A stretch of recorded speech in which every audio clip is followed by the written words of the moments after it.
Hi everyone, this is Dr. Anamta Rizvi, and today we are going ahead with the part 2 of our Renaissance lecture. Okay, so मैंने जो series शुरू किया है, I will be discussing the entire history of English literature, where we will be discussing the socio-political, literature, literary aspect, cultural aspect, everything. So there have been lectures जो मैंने briefly describe किया है, but now these lectures, which will be covering all the ages, be it Renaissance, Restoration age, then comes the Augustan age, and then Romantic age, Victorian, modern, so on. Every age will be dealt in great detail for all of you, so that आपको एक बहुत comprehensive, holistic understanding of all the ages. Okay, so without any further delay, my first part of the lecture has already been is already uploaded. So if anybody has not watched, do give it a watch. And this is the second part of the series of the Renaissance age. Right. All right. So guys, over here, as we can see, we will be going ahead with drama before Shakespeare. तो last time तक हम लोगों ने discuss किया था किस तरह से the genre of drama came on the Elizabethan stage, Elizabethan era. Okay, so this became a very focal point of discussion last time when we were discussing किस तरह के drama आ रहे थे. There was Gobuduck, there was Rolf Doster, and all those plays. Comedy भी था, tragedy भी था, and how these plays kind of paved the way for a drama that flourished during that time. We all look at Elizabethan period में drama बहुत flourish किया था, so we are going to look at that. Now the most important, before Shakespeare, guys, before Shakespeare came up on the stage, there was actually, some dramatists जिन्होंने इतना set कर दिया था stage that an audience was built. किसी भी genre को एक flourish करने के लिए, prosper करने के लिए, you need to have a certain audience. So these dramatists, that is the drama before Shakespeare, they were university wits. Why were they called university wits? We'll discuss this. So university wits were the ones who came before Shakespeare, and they were the ones to set the stage and make an audience. And jab Shakespeare आए, then the genre of drama unprecedentedly rose to another level. So this is how the genre of drama began. So yes, a group of educated playwrights from Oxford and Cambridge, they were known as the university. So ये जो playwrights थे, now understand this, that drama became a very viable, a very commercial source of income for a lot of people, because लोगों का entertainment चाहिए था. England was prospering, things were nice, so they wanted entertainment, and hence people started becoming dramatists for real. They started getting into professional dramatism. So this became Oxford and Cambridge, known as the university wits, helped shape early drama. Key figures कौन से थे? Christopher Marlowe, very important, a very key figure. Robert Greene, George Peele, Thomas Nash, and Thomas Lodge. This 1, 2, 3, 4, 5, 6 dramatists were really famous as the university wits. They wrote exceptionally great drama, especially Christopher Marlowe. He wrote excellent drama. He was the one to bring blank verse in tragedy and give very powerful dramas, which are still, of course, relevant today and read today. So now they brought classical influence into popular theatre and made plays more engaging, more entertaining for the audience. Classical influence मतलब ये लोग बहुत पुराने place के inspiration लेते थे, modernise करते थे कंटेम्प्रेरी वर्ल्ड में, मतलब अपने दुनिया के तरीके से उसको मॉडर्नाइज करते थे, and they used to present such kind of place. Okay, so over here, can you see the university wits? They are the one discussing, having a good time. Now, Shakespeare was not in the scene during that time. Early forms of drama, तो अगर हम लोग देखा जाए, that the comedy and tragedy were the main two types of drama that emerged. Okay, इसके अलावा कोई या कॉमेडी या हंसाने का होता था या ट्रेजेडी होता था. Comedies were inspired by Latin writers. So comedy किससे इंस्पायर हुआ था? Comedy plays were inspired by Latin playwrights, especially Terence and Plautus, and this is long time back, way back, thousands and hundreds of years back, if not thousand, but 100 years of back. Terence and Plautus, they were Latin writers. Tragedy were influenced by Seneca and Greek drama. Seneca कहाँ के थे? वो Greece के थे और Greek dramatists थे. Seneca ने क्या लिखा था? Tragedies, bloody, gruesome, and a lot of murders happening on the stage. That was Senecan tragedy. And medieval miracle and mystery plays also contributed to the drama's development. So of course there was medieval play, miracle plays. मतलब miracle plays और morality plays वो होते थे जो church के boundaries में perform होते थे. Why? Because they were narrating, they were actually enacting biblical stories to moralize the people, to give them good information about the Bible. तो इन सब फैक्टर्स ने बहुत पॉपुलराइज करके ड्रामा को एक one of the most significant crucial source of entertainment बना दिया. Now, medieval influences on Renaissance drama, elements such as broad humor, ballet, poetry, dance, music, this all came from the medieval English plays. Okay, so this all was already there. Symbolism and allegory were common features in English drama, and then drama became a tool for expressing English nationalism and Protestantism. So one thing is very important for us to understand always is literature, art, drama, cinema, whatever we have, any kind of such performance, be it art, culture, literature, they are very important tools, weapons to form national identity. Now, जब ये drama perform होते थे, masses used to watch them. There were huge audiences. जो theaters होते थे, वो jam packed होते थे. It used to be flooded with people. So इनका जो enacting होती थी, अगर उसमें national identity के elements लाते थे, तो of course there used to be a very strong development of patriotic fervor in within the hearts of the English people. Why would it not be? So drama जब perform होते थे, national identity को formulate करने में, उसको एक framework बनाने में बहुत इंपॉर्टेंट रोल प्ले किया. तो yes, national identity, and yes, the pride that they were Protestants, okay, that they were not Catholics, they were Protestants, that also kind of engraved a lot within their hearts because of the drama. Because drama का one of the किसी ना किसी तरीके से project होता था, strengthening in the unity, the national identity, religious fervor, it all was there, drama of that Renaissance period. Then moving ahead, over here you can see the role of theatre in the society. We know that how role of theatre plays such a profound role in the society. So theatre became a public space for discussing social and political issues. This is always there, that wherever people would be there would be discussion. So it became a space, it became a place where intellectuals used to meet, elitists used to meet, even working class, they used to have some discussion that, okay, did you see what this play talked about or something? There used to be discourse and development of some discussions.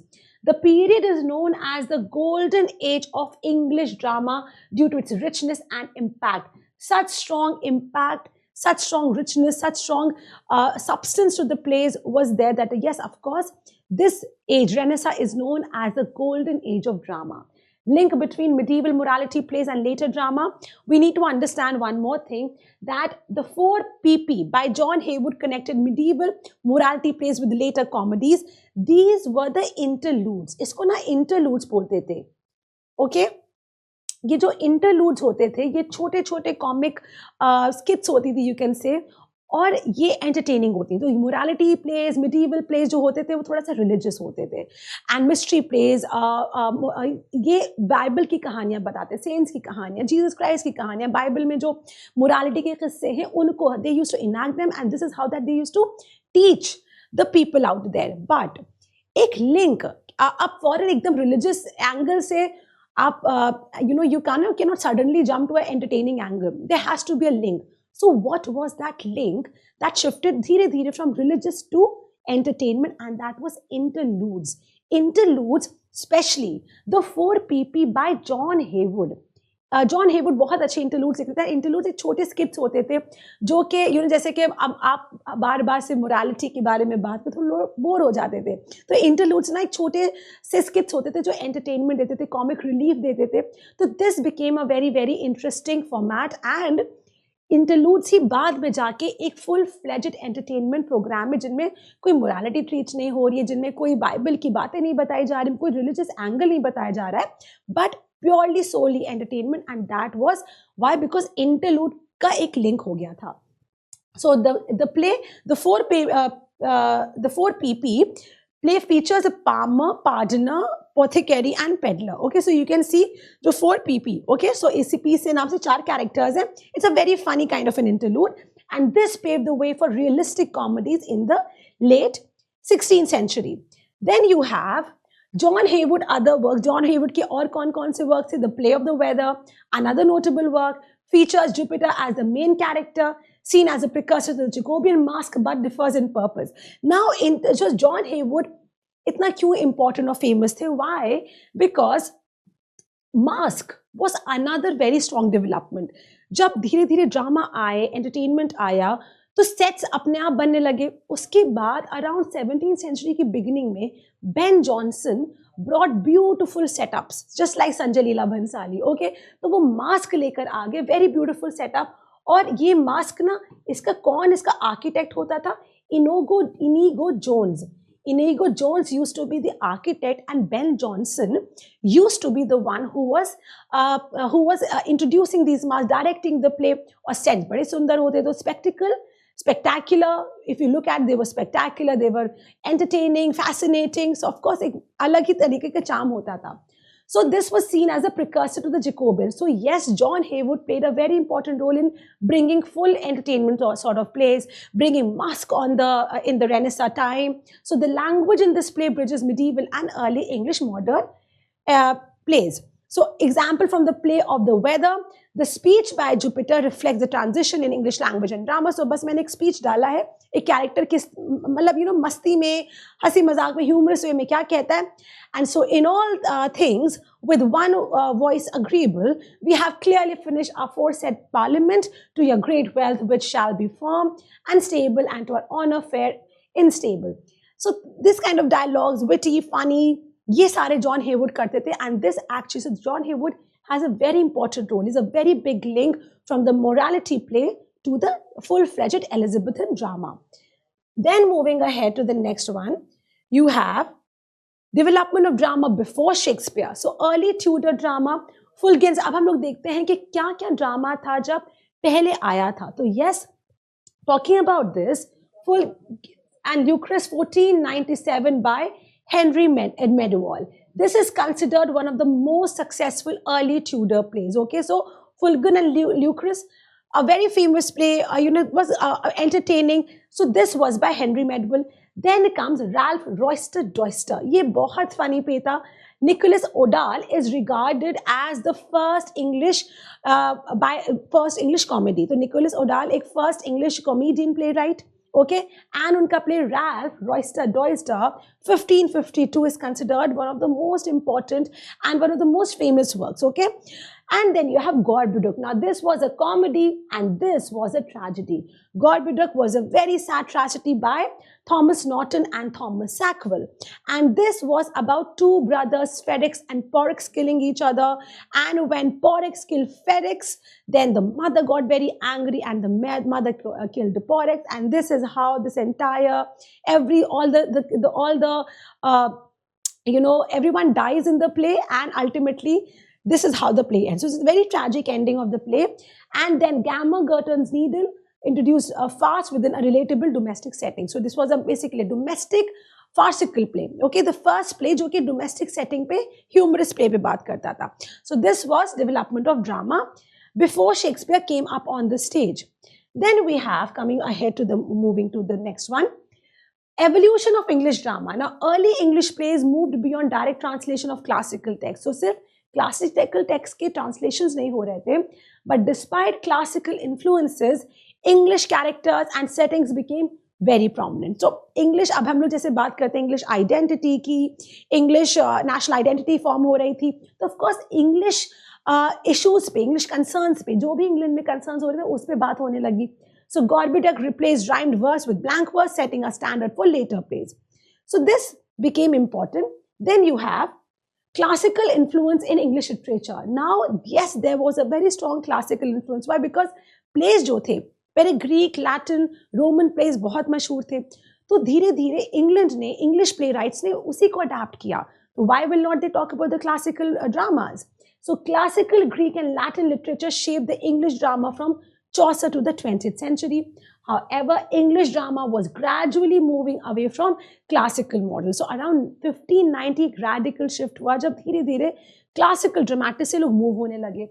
Three major works reflected this shift. The Spanish Tragedy by Thomas Kyd. Now remember Thomas Kyd, ये कौन थे? University wit. Cambridge, Oxford के पढ़े हुए थे. So Spanish Tragedy. Okay, ये बहुत ही it was a very very gruesome tragedy again.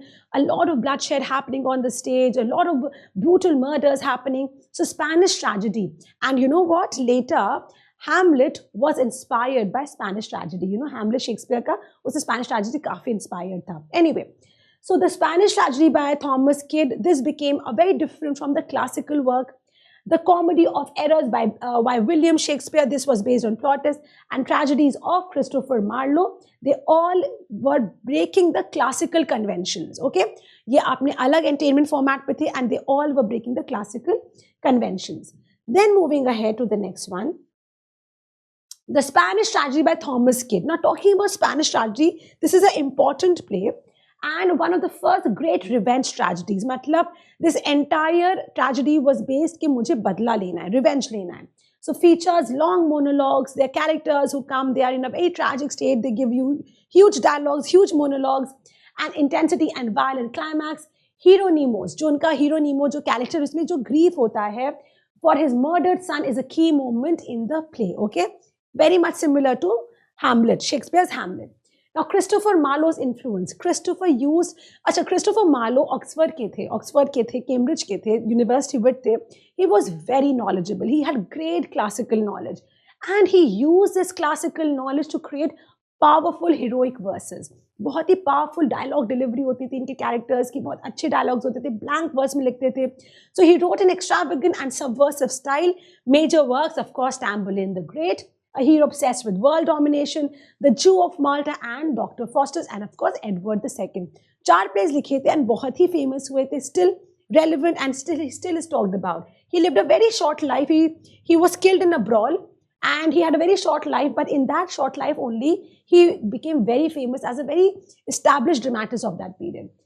Okay, now themes, Christopher Marlowe के themes क्या होती थी? The dangers of limitless ambition. Okay, so of course the ambition was limitless in his plays. उसके हर play में एक vice extreme level पे होती थी. Yeah, somebody was all about ambition, कोई character was all about money, some character was all about power. So yes, every play had a certain vice, you could say, that used to be so excessive in nature that used to be the cause of the downfall.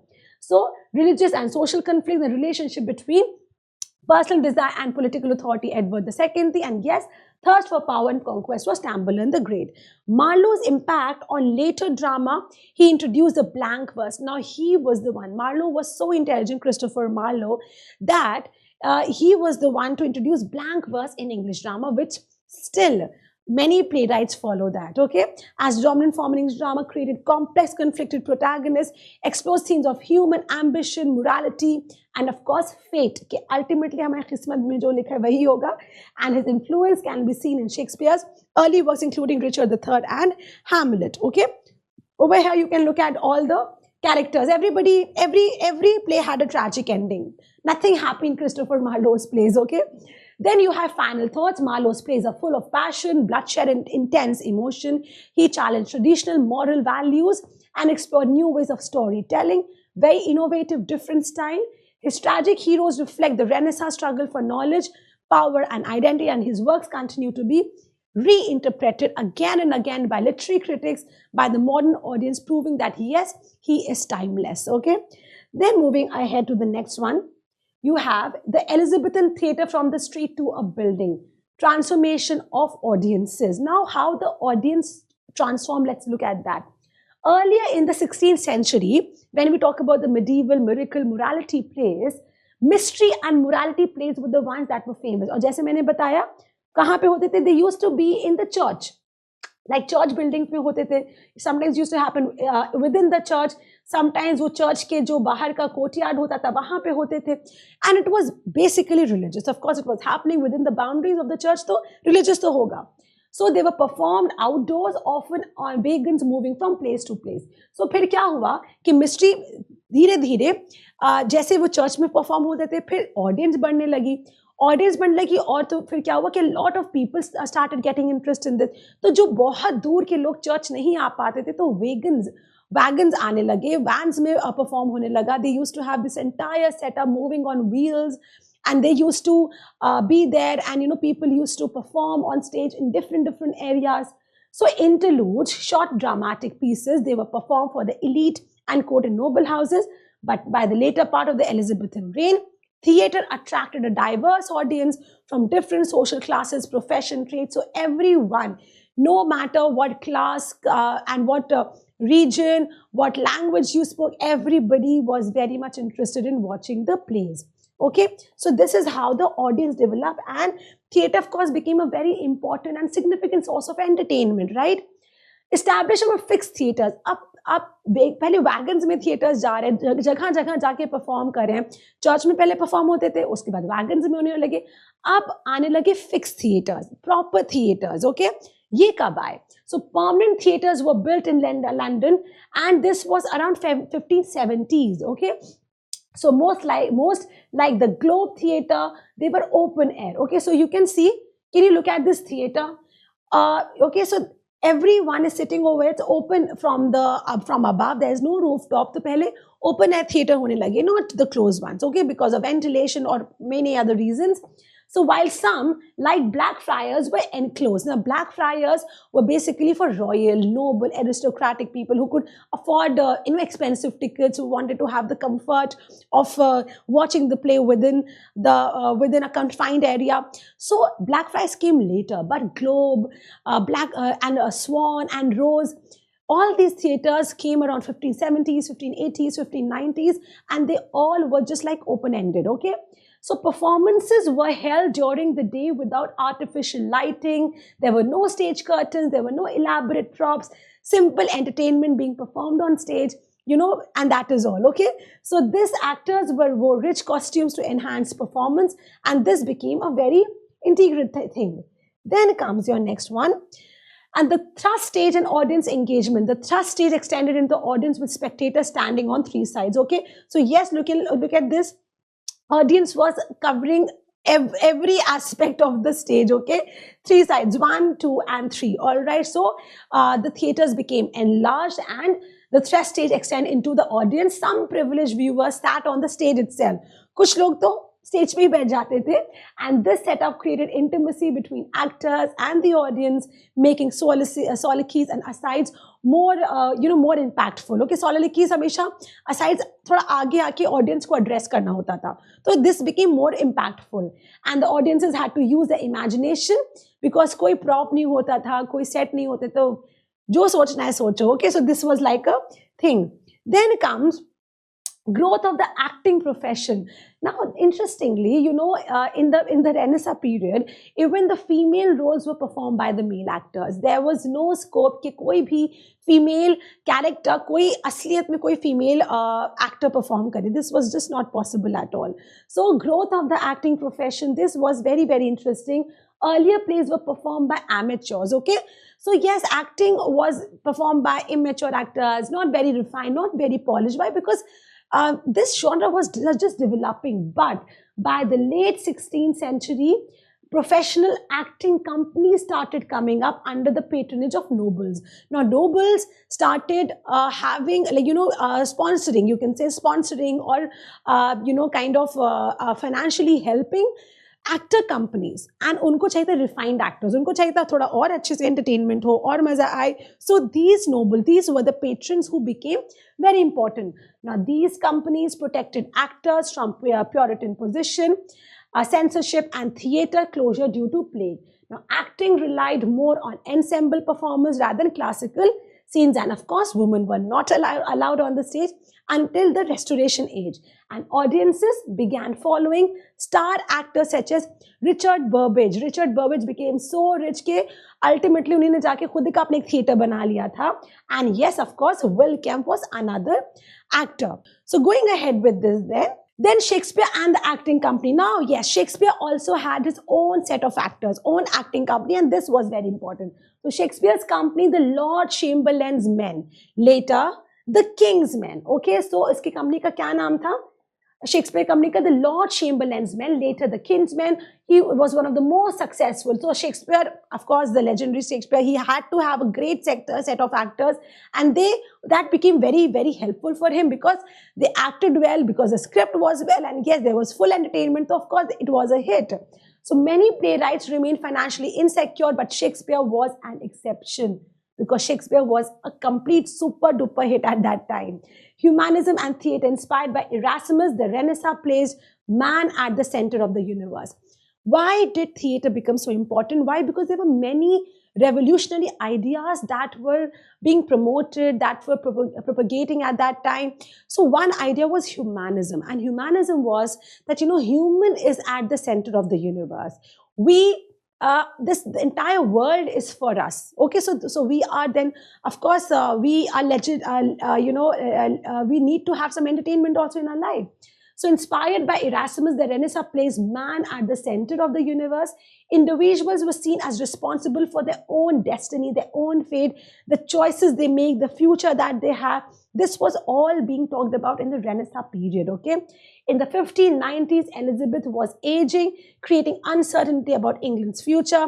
This period saw works reflecting themes of morality, authority, and change, including Spenser's epic poetry. Okay, so of course, every literature, every drama is influenced by the monarch, the society, because it is the mirror of the society. So these things were happening.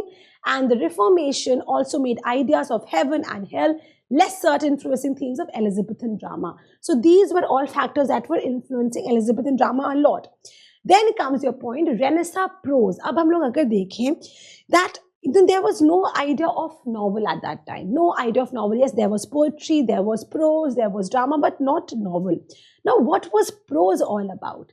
So Renaissance prose, it also had classical influences, definitely. So like poetry and drama, Renaissance prose was also influenced by classical styles. Two distinct styles emerged. So two distinct prose writers who used to write very, very wonderfully, very in a very ornate, flowery style, and that was John Lilly's elaborate decorative prose, and that was known as euphuism. In fact, अभी भी बोलते हैं कि इतना euphuistic style में क्यों लिखा है, और ये euphuistic style जॉन लिलीज के वर्क से याद है, इसका नाम euphuism था, मतलब बहुत ही ornate वे में लिखना, बहुत ही flowery वे में लिखना. So Francis Bacon's concise and rhetorical writing essays. So yes, John Lilly and Francis Bacon, two prose writers who were really, really famous at that time, who are still read today. And Francis Bacon is known for his essays, okay? I've written over here also essays. Now let's talk about John Lilly and euphuism. What was this prose about? Euphuist, okay, इसका नाम था Euphuist.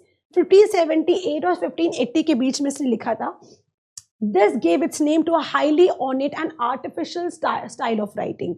बहुत सजा धजा के, बहुत ही थोड़ा artificial करके, थोड़ा natural नहीं था, बहुत ही ज़्यादा pretentious था, you can say ornate था. So characterized by complex sentences, elaborate comparisons, and balanced structure. Example from Euphuist, Lilly used extended metaphors, fire, hop, plant, poison to describe love's intensity. So उसने बहुत ही flowery language use करता to describe anything that was there.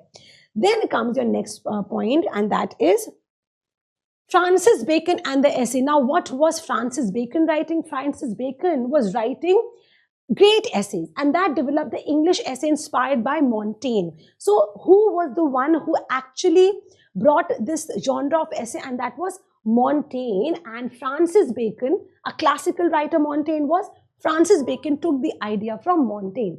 Now, Francis Bacon, he was a politician, he was into so many things, a very, very brilliant man. Now, his essay style was concise, thought-provoking, and rhetorical. Okay, very sharp, very thought-provoking, makes you actually think. So, famous for his opening line, "In of truth, what is truth?" said jesting Pilate, and would not stay for an answer, encourage critical thinking, and rather than providing definite answers. Example, advancement of learning उनका बहुत famous है. जैसे कि उसका एक था, if a man will begin with certainties, okay, अगर कोई man certainty के साथ शुरू करेगा, then if a man will begin with certainty, he will end in doubts. But if he will be content to begin with doubts, he shall end in certainties. तो मतलब इतना भी certain ना हो, इतना भी confident ना हो कि आगे जाके वो confidence टूट हो जाए. थोड़ा सा डरना जरूरी है कि आगे क्या पाएंगे नहीं, और उसके बाद जैसे जैसे आपको थोड़ा सा uncertain होते हो तो ज़्यादा मेहनत करते हो, राइट? उसके बाद सारे डाउट क्लियर हो जाते हो. Okay, that is what Francis Bacon writing. So this was a very powerful writing that Francis Bacon was doing during that time. Then we have Bacon as a Renaissance man. He explored law. Okay, Francis Bacon. Okay, you can have a look at this handsome man, right? Francis Bacon.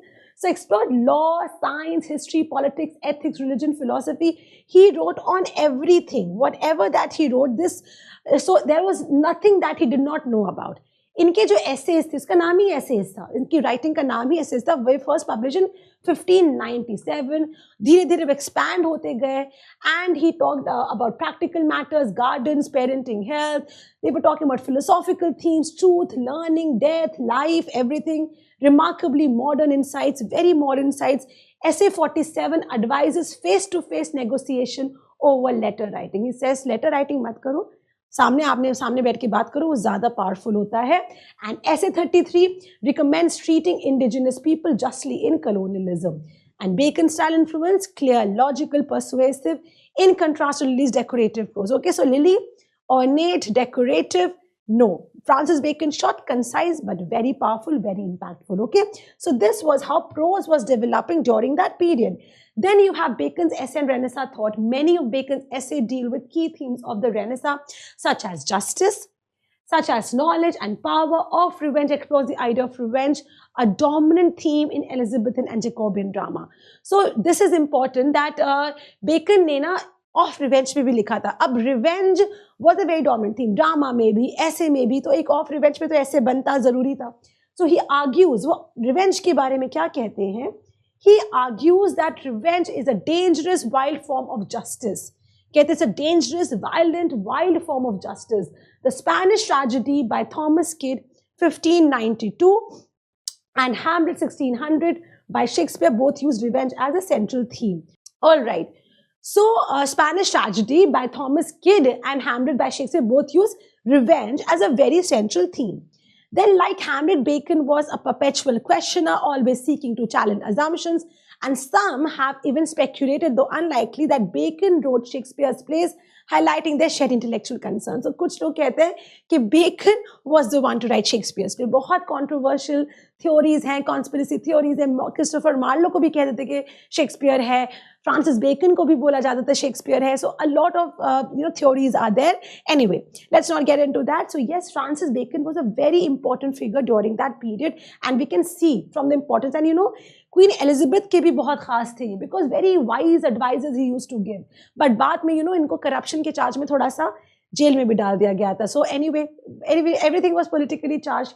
So Bacon's influence on scientific and philosophical thinking as well. He was into science and philosophy as well. He promoted empirical observation over rigid preconceived theories. His ideas shaped English intellectual thought profoundly. Okay, whatever his ideas were, everyone was inspired from that. Richard Hooker and religious tolerance. Now, another, when we talk about prose writing, so Richard Hooker was another one, and he was all about religious tolerance. Okay, so he wrote of the laws of ecclesiastical polity 1593 से लेकर 97. तो 5 years long text था, revise होता रहता था, he publish करते रहते थे. And a major work of Renaissance prose advocated Anglicanism as a middle ground between Catholicism and Puritanism. तो हमें पता है कि Catholicism कि तो अलग हो गया था प्यूरिटानिज्म. तो रिलीजियस होकर क्या कहते थे, दैट ये जो एंग्लिकनिज्म है, जो कि सारे इंग्लिश सिटीजन्स फॉलो कर रहे थे because of Henry the eight, that is a middle ground between Catholicism and Puritans. Okay, so he was all about religious tolerance, and he promoted intellectual freedom over religious dogma. He said that दिमाग से सोचो, intellectual freedom करो. Why do you have to follow the religious dogmatic ideologies, right? So his writing countered the Marplate tracts, satirical pamphlets attacking bishops. Okay, so these all factors were there. Then going ahead, books on manners and society. Now, prose writings में there were many books on manners, many books on societies. Okay, किस तरह उठना बैठना है, कैसे बात करनी है, everything was there. The Renaissance saw a surge in books on social conduct and self-improvement. Many books were there. Okay, so where the courtier, translated from Castiglione's Italian, obdies courtly behavior. The book named The Governor, it talks about the virtues like nobility and grace. And Thomas Dekker, the Gull's Horn book, satirized London's how low life and tricksters. Okay, so this was also there. Okay, about manners and all. Then Renaissance travel writing. Now travel writing also was very famous. Why? Because everybody wanted entertainment. They want to know what is happening in the East. And guys, this was a period when they exoticized East to the full extent. This was a period that कोई East चाहे गए ना हो, लेकिन सब लिखते थे और East को different ideas, okay, कि वहाँ पे जैसे जो हम लोग डिज्नी में नहीं देखते Aladdin lamp and all, they used to give such exotic imagery. That was a time where travel writing really became very famous, and the East started becoming a land of exotic. Okay, so a fascination with distant land exploration grew in this period, especially with the East. So influenced by Utopia, by Sir Thomas More, a satirical vision of an ideal society, Utopia blurred the line between fact and fiction. So of course there were many travel writers, and Utopia तो बहुत पहले लिखी गई थी, and it was more about Utopia. हमें पता है a place where everything is ideal, everything is nice, everything is hunky dory, कुछ भी गलत नहीं हो रहा है, तो Utopia है. Dystopia उसका completely उल्टा होता है कि सब कुछ गलत हो रहा है. ठीक है, हम लोग Utopia Dystopia भी पढ़ेंगे eventually. Anyway, now so Richard Hakluyt, an English example. Now leader figure in travel writing was Richard Hakluyt. Richard Hakluyt was a very interesting figure and a very pioneer figure in travel writing. Why?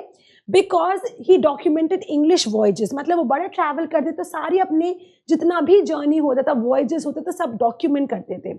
He collected and published accounts of explorers like Drake and Hawkins.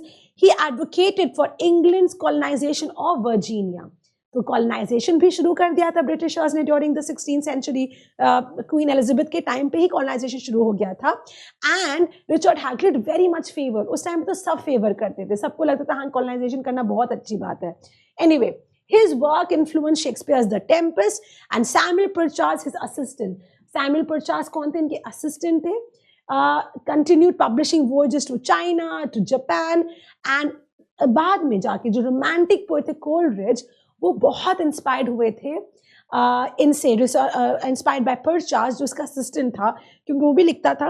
So he was inspired by him and he wrote Kubla Khan. Kubla Khan जब Coleridge ने लिखी है, if anyone wants to read the poem, you can read a very short poem available on internet.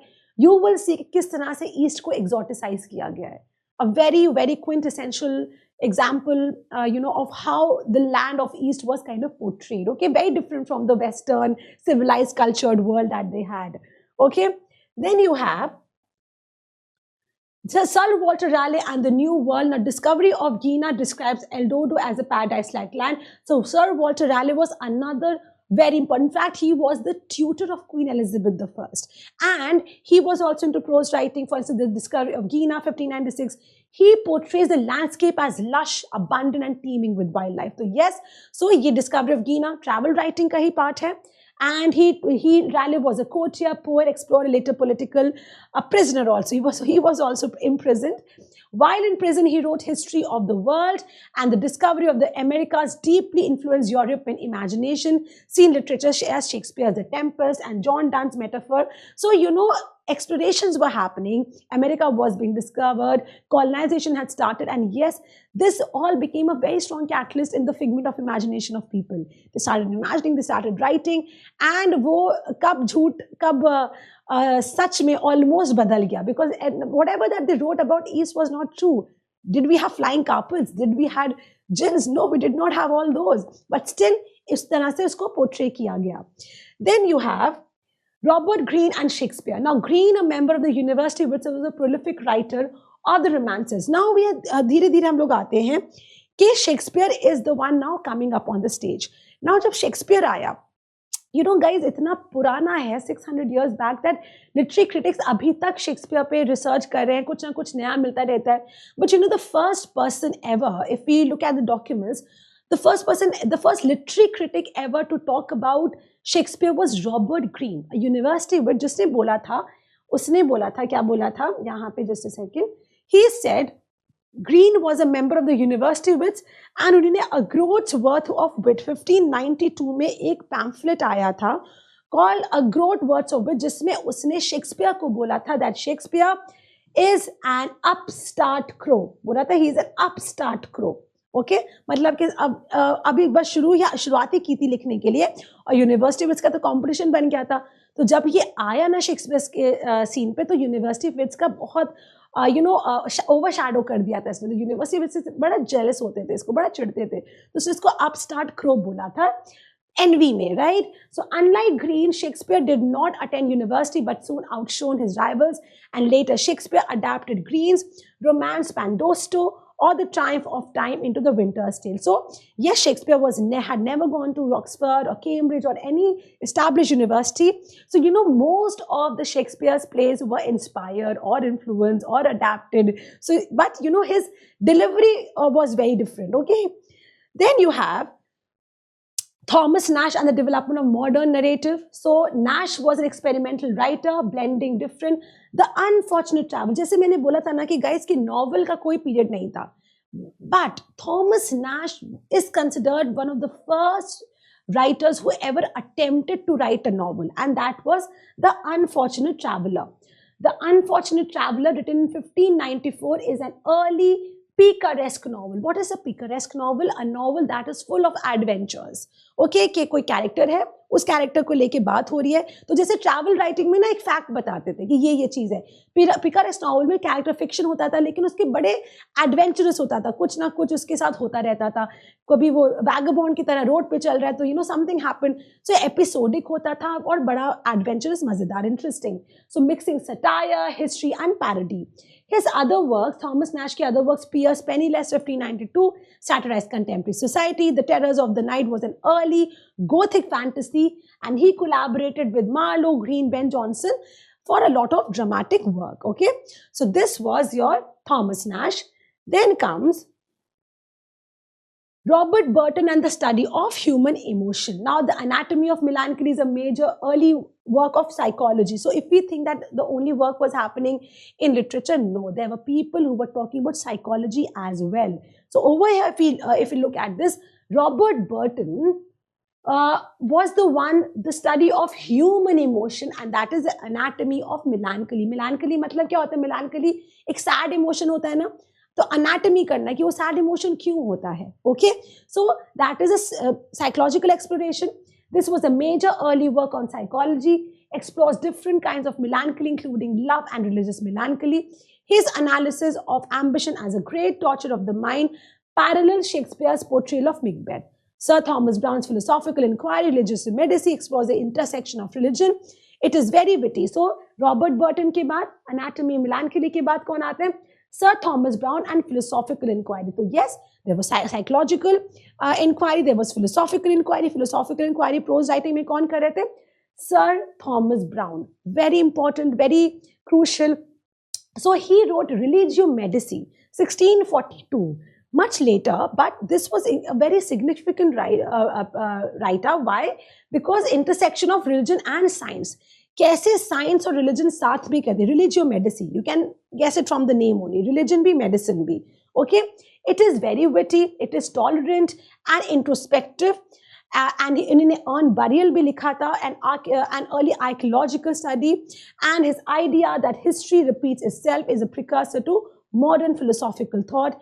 Men are lived over again. The world is now as it was in ages past. So कहता है कि nothing changes. History repeats itself. That is Sir Thomas Browne. Okay, then you have. Okay, so guys, with this I'm coming to an end. What a lovely ending that we have. History repeats itself. However, let's end with a more positive thought that I think hard work pays. So no matter whatever you are doing, if you are going ahead with good hard work, definitely whatever you are aiming for, you will be able to get that. Okay, so with that note, guys, I'll take my leave. I'll see you again with another lecture of Renaissance. So my another batch of English literature is going to begin very soon. All those candidates, all the students who are interested in opting English literature as the optional subject, you can go ahead, check the StudyIQ website. उसमें optional syllabus, optional section में you will find my course. Go through it, explore yourself. And about me, I'm Dr. Anamta Rizvi. I did my PhD from the Department of English, Jamia Millia Islamia. Qualified my GRF. I have authored S. Shant पे अभी जो मेरी book आई है, Net English Literature, History of the Entire English Literature. And I have written in Times of India, Macmillan, and many other journals. And so guys, I have also mentored UPSC students, and a lot of net students. So yes, I am there in academics for a very long time. A lot of my students might have seen my previous videos on other edtech platforms. So yes, and if anyone has any question, do let me know in the comment section, and I'll be more than happy to answer them. So I'll see you all in the classes. Wish you all the very best. Thank you.